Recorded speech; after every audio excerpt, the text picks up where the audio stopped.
Hello everyone, क्या हालचाल आप लोगों के। तो देखिएगा, आज का अपना टॉपिक रहेगा आरपीएससी ग्रेड 2 में नया सिलेबस में क्या क्या चेंजेज आया है। और इस बार की वैकेंसी देखें अपन तो 1000 से ऊपर वैकेंसी है साइंस में, जिसकी तैयारी अपन लोग साथ में कर रहे हैं। ठीक है जी। और आज का सिलेबस का कुछ चेंजेज हुआ है अपने केमिस्ट्री में या नहीं हुआ है उसकी बात कर लेंगे। पुराना सिलेबस क्या था उसकी भी बात कर लेंगे। क्या हमारा फर्स्ट ईयर का सिलेबस और सेकंड ईयर के सिलेबस में थोड़ा ही अंतर है क्या, उसकी बात कर लेंगे। क्या हमारी केमिस्ट्री 11-12 की जो केमिस्ट्री अपन पढ़ते हैं और जो अपन सेकंड ईयर में पढ़ते हैं क्या वो सेम है क्या, इन सभी की बातें आज मैं करने वाला हूं। तो आई होप आप सभी को ये वीडियो बहुत अच्छा लगेगा, आपके कॉन्सेप्ट को क्लियर करेगा कि अपन को क्या पढ़ना चाहिए क्या छोड़ना चाहिए। केमिस्ट्री में यदि 35 क्वेश्चन आते हैं, 35 में से 35 को किस तरीके से अपन करेक्ट कर सकते हैं। यदि मैं बात करूं केमिस्ट्री के इस बार के पेपर में तो 42 क्वेश्चन आए थे और 42 क्वेश्चन को अपन किस तरीके से ही पूरे के पूरे क्वेश्चन को करेक्ट कर सकते थे, इस सारी बातें मैं आज इस वीडियो में आपको बताने वाला हूं। लास्ट तक वीडियो में बने रहें और साथियों के साथ में चैनल को लाइक शेयर सब्सक्राइब करवा दें ताकि इंफॉर्मेटिव वीडियो आपके पास में पहुंचते रहें। और अपना जो डर है एग्जाम के प्रति, जो डर है सब्जेक्ट के प्रति, उसको आप आसानी पूर्वक हटा सकें। ठीक है, तो करें स्टार्ट बात। अपन बात करेंगे Rajasthan public service commission Ajmer syllabus of competitive examination for the post of senior teacher. Senior teacher का मतलब जो 6 से 10 को पढ़ाएगा। किसको पढ़ाएगा? 6 से 10 को पढ़ाने वाला है। अर्थात ज्यादातर स्कूलों में 6 से 10 को ही पढ़ाते हैं ये। ठीक है, लेकिन टीचर किसके लिए बनेगा? 9 और 10th के लिए। ठीक है, लेकिन वहाँ स्कूलों में क्या होता है, 6 से 10 वाले स्कूलों में अपन थर्ड ग्रेड वाला टीचर नहीं लगा सकते। वहाँ ज्यादातर टीचर जो 1 से 8 वाले होते हैं वहाँ थर्ड ग्रेड का लगता है, लेकिन 6 से 10 स्कूल जो गवर्नमेंट है उनमें सेकंड ग्रेड वाला टीचर ही उस साइंस को पढ़ाता है। ये बात अपने को याद रखनी है। ठीक है जी। सबसे पहले अपन बात करेंगे केमिस्ट्री के सिलेबस की। अपन को और टाइम वेस्ट नहीं करना है जी। केमिस्ट्री में अपने को क्या क्या पढ़ना है। केमिस्ट्री सब्जेक्ट बहुत अच्छा है, जिनको डर लगता है उनका डर अपन निकाल देंगे, क्योंकि केमिस्ट्री एक ऐसा सब्जेक्ट है जहां आप अच्छा स्कोर कर सकते हो। और मैं आपको ये भी बताने वाला हूँ कि आपको ये चैप्टर कहाँ कहाँ से पढ़ने हैं। ठीक है जी। अब देखो, सबसे पहले अपन बात करेंगे केमिस्ट्री की। केमिस्ट्री का सिलेबस है, कम से कम आपको एक आइडिया होना चाहिए बच्चों। इसमें 2 ही लेवल दे रखे हैं आपको, एक तो 11-12 लेवल और एक ग्रेजुएशन लेवल। ठीक है, आपको एक बात याद रखनी है, यहाँ 11-12 की एनसीईआरटी को ही आप अच्छे तरीके से यदि रीड कर लेते हो तो आपका अच्छा स्कोर हो जाएगा। ज्यादा वाली टेंशन लेनी नहीं है अपने को। टेंशन में लोगे तो टेंशन में आपको परेशानी आ सकती है।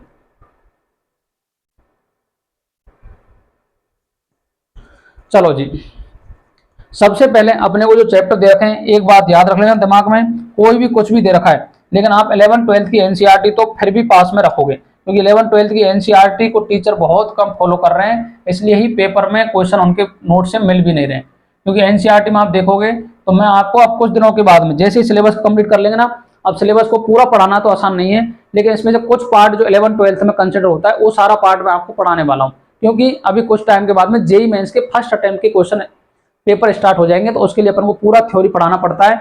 इसलिए मैं दोबारा से यूट्यूब पर अपने पर आपको सारी क्लासें प्रोवाइड करूंगा जो इंग्लिश मीडियम में रहेंगी, लेकिन मेरा बोलने का तरीका, मैं इंग्लिश को भी हिंदी में ही बोलता हूँ। ठीक है, इसलिए आपको सारी बातें आसानी पूर्वक समझ में आ जाएंगी। आगे बात समझ में जी। चलो जी, क्या क्या चैप्टर दे रखे हैं याद रखना है आपको। पहला चैप्टर दे रखा है atomic structure. Atomic structure chapter दे रखा है। एटॉमिक स्ट्रक्चर में आपको 3 चैप्टर इन्होंने क्या कर रखे हैं जी, कंक्लूड कर रखे हैं। एक तो क्लासिफिकेशन ऑफ एलिमेंट्स और एक मोल कॉन्सेप्ट। पूरा चैप्टर है, कम से कम 3 से 4 क्वेश्चन लेकर के ये यूनिट बैठी हुई है। कैसे देखो, एटॉमिक स्ट्रक्चर में आपको फंडामेंटल पार्टिकल पढ़ने, atomic models and there limitations पढ़नी है, ड्यूल नेचर ऑफ पार्टिकल्स पढ़ना है, डी ब्रोगली पढ़ना है, अनसर्टेनिटी प्रिंसिपल पढ़ना है, modern concept of atomic structure पढ़ना है, क्वांटम नंबर्स पढ़ना है, आबाउ प्रिंसिपल पढ़ना है, पाउली एक्सक्लूजन प्रिंसिपल पढ़ना है, इसके बाद में होम्स रूल पढ़ना है, N+L रूल पढ़ना है, इलेक्ट्रॉनिक कन्फिगरेशन पढ़ना है। इलेक्ट्रॉन कन्फिगरेशन के बाद में एटॉमिक मास क्या होता है, मॉलिक्यूलर मास क्या होता है, इक्विवेलेंट मास क्या होता है, मोल कॉन्सेप्ट क्या होता है, सिंबल्स क्या होते हैं, आयंस क्या होते हैं, रेडिकल्स क्या होते हैं, वेरिएबल बैलेंसेस क्या होती है, टाइप ऑफ टर्म्स क्या होते हैं, टाइप्स ऑफ फॉर्मूलाज क्या है, जैसे एम्पेरिकल फॉर्मूला क्या होता है, मॉलिक्यूलर फॉर्मूला क्या होता है और केमिकल स्टोइकोमेट्री क्या होती है।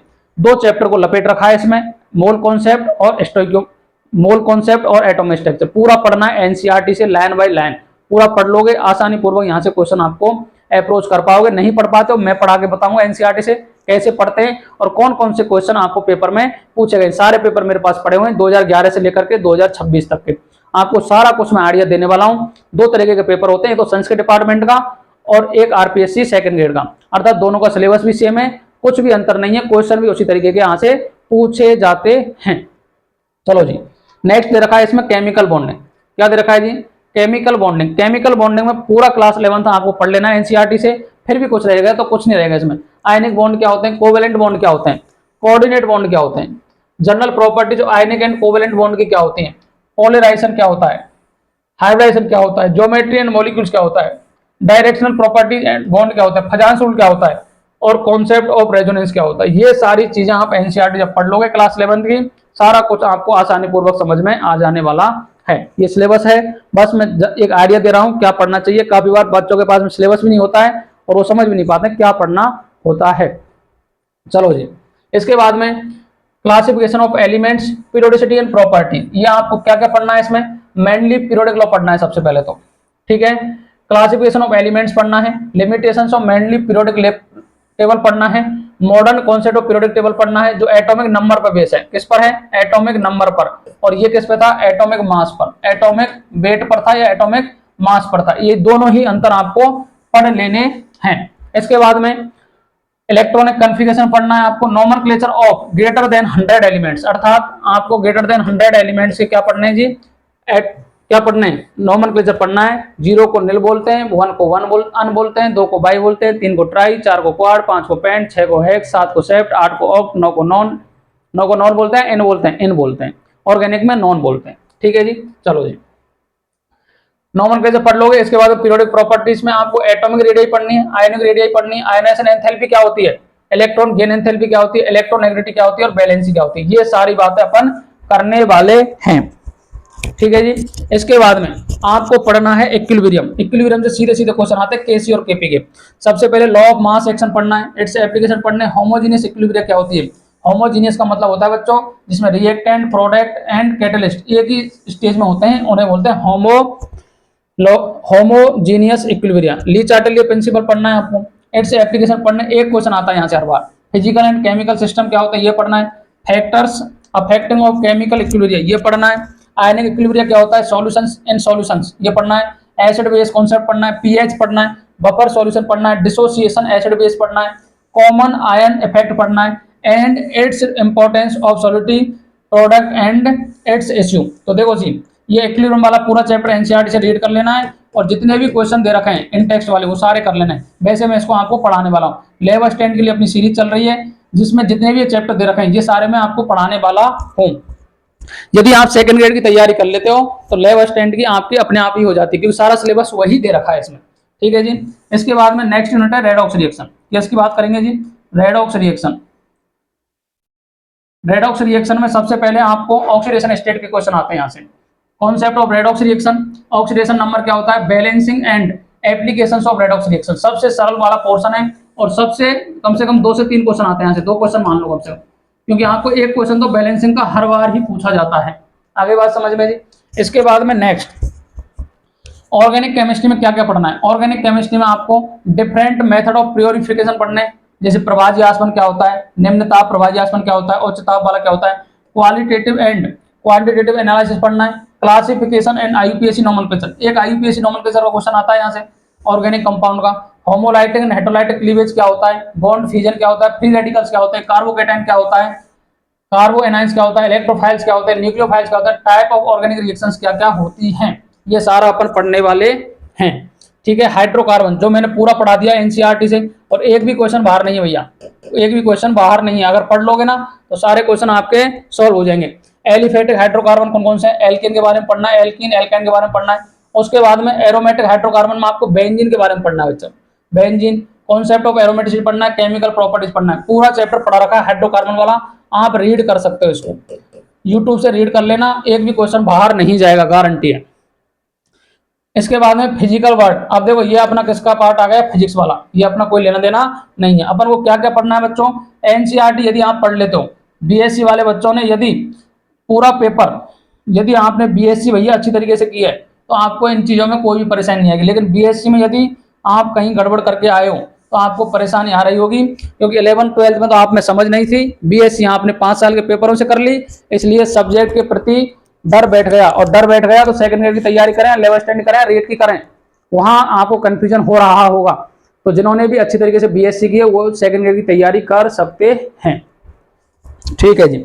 इसके बाद में आपको क्या क्या पढ़ना है, एटॉमिक स्ट्रक्चर पढ़ना है, chemical bonding, classification of element, equilibria, redox, organic, hydrocarbon. इसके बाद में यही आपके चैप्टर क्या दे रखे हैं, क्लास 12 वाले पोर्शन में दे रखे हैं। क्या यही है भैया, बोलो भाई यही है। चलो जी, ये हो गया। नेक्स्ट ये हो गया ग्रेजुएशन वाला part.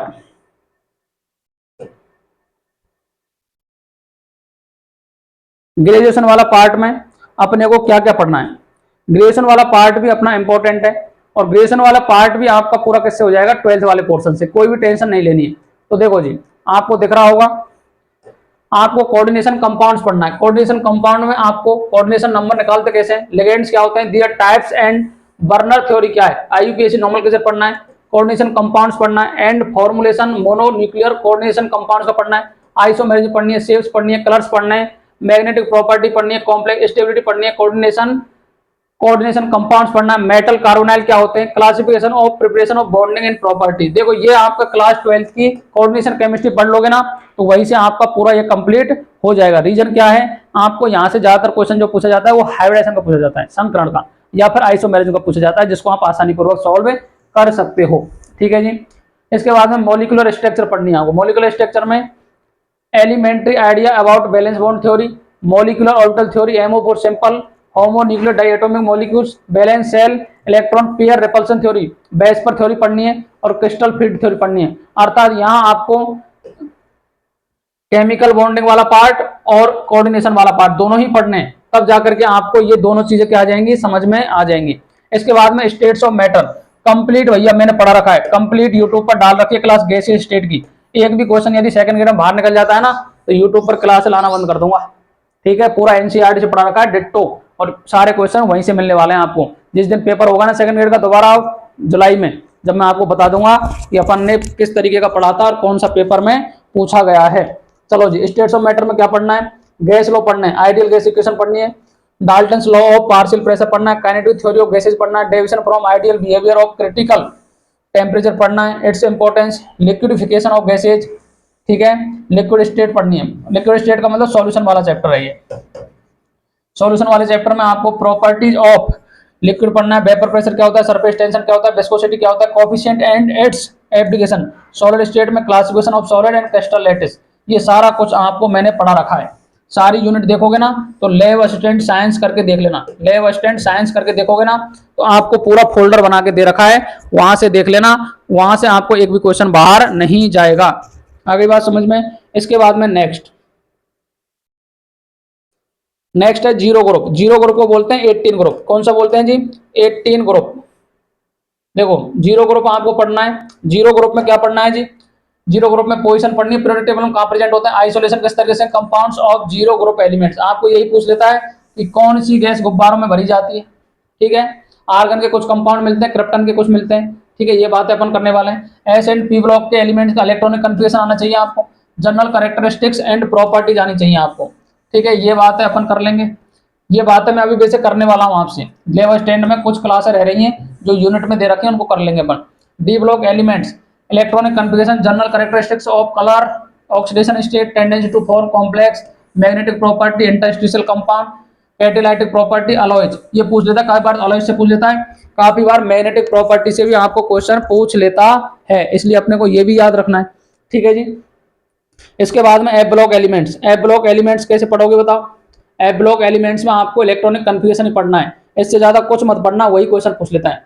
Length node and actinoids electronic configuration पढ़ना है। लेंथ नोड कॉन्ट्रैक्शन क्या होता है, इट्स कॉन्सिक्वेंस क्या होता है, सुपर हैवी एलिमेंट्स कौन कौन से हैं, यूरेनियम वगैरह, थोरियम वगैरह, ये सारे क्या है, सुपर हैवी एलिमेंट्स हैं, इनकी बात कर लेंगे। इसके बाद में है metals, metals and metallurgy, minerals of ores, general, ये मेटलर्जी वाला पूरा चैप्टर पढ़ना है आपको। कॉपर, आयरन, एल और जिंक, क्लास 12 पुरानी बुक से पढ़ोगे तो 7 नंबर का चैप्टर दे रखा है ये। Non metals and their compounds, कौन कौन से, कार्बन के बारे में पढ़ना है, nitrogen, sulphur, oxygen, phosphorus, halogen, alert, allotropes of carbon, sulphur, phosphorus, their usages. आपको पी ब्लॉक पढ़ लेना है, क्लास 12 का, क्लास 12 पी ब्लॉक पढ़ लेना पूरा, वहीं से आपको यहाँ क्वेश्चन मिल जाएगा। इसके बाद है जी फिजिकल केमिस्ट्री, केमिकल काइनेटिक्स में क्या पढ़ना है? केमिकल काइनेटिक्स में आपको ऑर्डर और molecularity of reaction, first and second order reaction, their rate expression, no derivation. Derivation नहीं पढ़ना, डेरिवेशन नहीं पढ़ना भैया, डेरिवेशन तो तू वैसे ही नहीं पूछेगा पेपर में। डेरिवेशन नहीं पूछेगा तो आप क्वेश्चन पूछेंगे, तो क्वेश्चन के फॉर्मूले याद होने चाहिए। जीरो और स्यूडो ऑर्डर रिएक्शन पढ़नी है अपने को, आरएनए इक्वेशन पढ़नी है, कोलिजन थ्योरी पढ़नी है, एक्टिवेटेड कॉम्प्लेक्स थ्योरी पढ़नी है। ठीक है, ये आपको मैं क्लास 12th में पढ़ाने वाला हूँ। अभी क्लास 12th की कुछ क्लास रिकॉर्ड करने वाला हूँ, तो वहां से आप देख सकते हो इनको। ठीक है जी। सॉल्यूशन में सॉल्यूशन पूरी यूनिट डाल रखी है। ऑस्मोटिक प्रेशर क्या होता है, लोअरिंग वेपर प्रेशर क्या होता है, डिप्रेशन फ्रीजिंग पॉइंट क्या होता है, एलिवेशन ऑफ बॉइलिंग पॉइंट क्या होता है, determination of molecular weight in solution क्या होता है, एसोसिएशन डिसोसिएशन सॉल्यूट्स क्या होते हैं, ये सारा पूरा चैप्टर मैंने आपको पढ़ा रखा है, ये पढ़ा रखा है। ठीक है।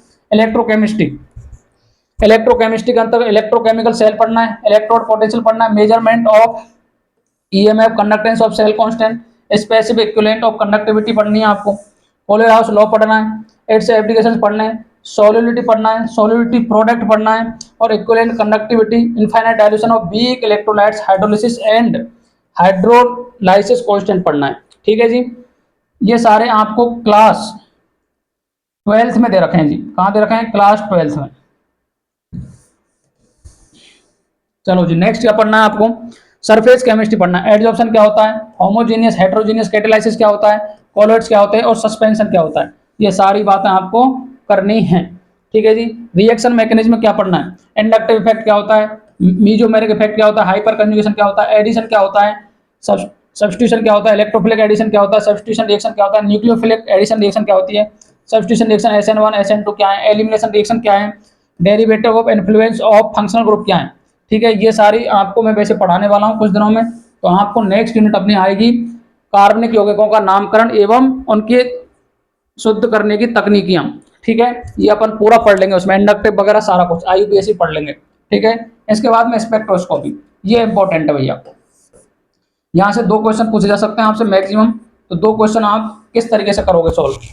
UV visible, Lambert Beer law, auxochromes क्या होते हैं, क्रोमोफोर क्या होते हैं, बैरियर शिफ्ट्स क्या होते हैं, कैलकुलेशन ऑफ लैम्बडा मैक्स क्या होती है, वैल्यूज ऑफ डाइज क्या है, पॉलीज क्या है, एंड एनोन कंपाउंड्स क्या होते हैं, IR क्या है, हॉक्स लॉ क्या है, intensity and position, IR bands क्या होता है, फिंगरप्रिंट रीजन क्या होता है, कैरेक्टरिस्टिक्स ऑफ एब्जॉर्प्शन क्या होता है, कॉमन फंक्शनल ग्रुप क्या होते हैं। ये थोड़ा इंपॉर्टेंट है। आपको यदि 40 क्वेश्चन पूछे जाएंगे तो 40 में से 38 क्वेश्चन तो आप कर सकते हो। 38 क्वेश्चन वो बच्चा कर सकता है जिसने भी NCERT को रीड करा है। ये 2 क्वेश्चन है ना, इसमें से 1 क्वेश्चन और कर लेगा तो 39 क्वेश्चन कर सकता है। 1 क्वेश्चन नहीं होगा तो आपके सिलेक्शन पर कोई भी इफेक्ट नहीं पड़ेगा, क्योंकि मैक्सिमम स्कोर होगा ना बच्चों का वो 30 से 35 क्वेश्चन ही होता है इसमें। ठीक है।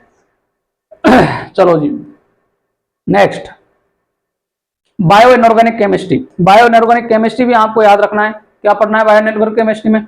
देखो जी, बायो इनऑर्गेनिक केमिस्ट्री में आपको role of bulk and trace metal biological system with specified Mg, calcium, iron और कॉपर, इनके आपको सभी के नेचर पढ़ने हैं। बायो मॉलिक्यूल्स पढ़ना है, carbohydrate, protein, vitamin, nucleic acid, पूरा पूरा फर्स्ट ग्रेड में दे रखा है। पॉलीमर्स पढ़ना है आपको, नेचुरल और सिंथेटिक पॉलीमर पढ़ना है। केमिस्ट्री इन डेली लाइफ में आपको केमिकल मेडिसिन पढ़नी है, केमिकल एंड फूड पढ़ना है, और क्लीनिंग एजेंट्स का उनको सफाई करते हैं ना अपन, उनकी बात करने वाले हैं। ठीक है। Chemistry in Indian knowledge system, chemistry in knowledge system, contribution of India in chemist, अर्थात आपको ये टॉपिक नया ऐड हुआ है। इसमें कौन कौन से केमिस्ट हैं जिन्होंने हमारे केमिस्ट्री के अंतर्गत काम किया है और अपना संसार के प्रति अपना रुतबा जमाया है, ये बात अपन करने वाले हैं जी। इसके बाद में ये कंप्लीट हो जाता है। बोलो भाई। अब देखो कुछ पार्ट फिजिक्स में भी है, जैसे वेव पार्टिकल, ये सारे अपन पढ़ ही लेते हैं। एटॉमिक न्यूक्लियर फिजिक्स में भी अपन पढ़ लेते हैं। ठीक है। इसके बाद में टीचिंग मेथड के 20 क्वेश्चन आते हैं जिनको आसानी पूर्वक कर सकते हैं अपन। ठीक है। अब आपको याद क्या रखना है, तो देखो बच्चों, केमिस्ट्री के अंतर्गत 40 क्वेश्चन आते हैं, 40 से 45 हो जाते हैं। ठीक है, 40 से 45 क्वेश्चन आते हैं, जिसके अंतर्गत आपको क्लास 11th एंड 12th की NCERT पढ़नी है भैया। क्लास 11th एंड 12th की NCERT पढ़नी है। NCERT पूरी पढ़नी है, जो जो चैप्टर दे रखे ना पूरे रीड कर जाना, आपका सारा काम आसानी पूर्वक सॉल्व हो जाएगा। ठीक है। इसके बाद में टीचिंग मेथड के 20 क्वेश्चन आते हैं। 20 क्वेश्चन में यदि आप पॉजिटिव माइंड से बैठते हो तो 15 क्वेश्चन यहाँ से करेक्ट हो जाएंगे। ठीक है।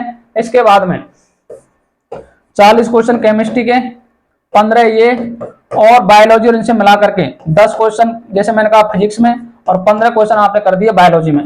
ये मिला के कर लेना भैया, ठीक है। तो 65 और 10 75, 75 और 5 80, आपके 90 क्वेश्चन का टारगेट हो जाएगा। और 90 क्वेश्चन में से आप 80 भी ले आना काट पीट के। कितने ले आना? 80 क्वेश्चन ले आना, और 80 क्वेश्चन से आपका काम आसानी पूर्वक बन जाता है, ठीक है। वही रामायण, फिर वो जीके वाला जो पेपर है वही सबसे बड़ी आपको टेंशन दे सकता है। सब्जेक्ट में तो आप क्लियर कर जाओगे, इतना मेरे को विश्वास है। आई होप आप सभी को सेकंड ग्रेड का सिलेबस भी कुछ समझ में आया होगा।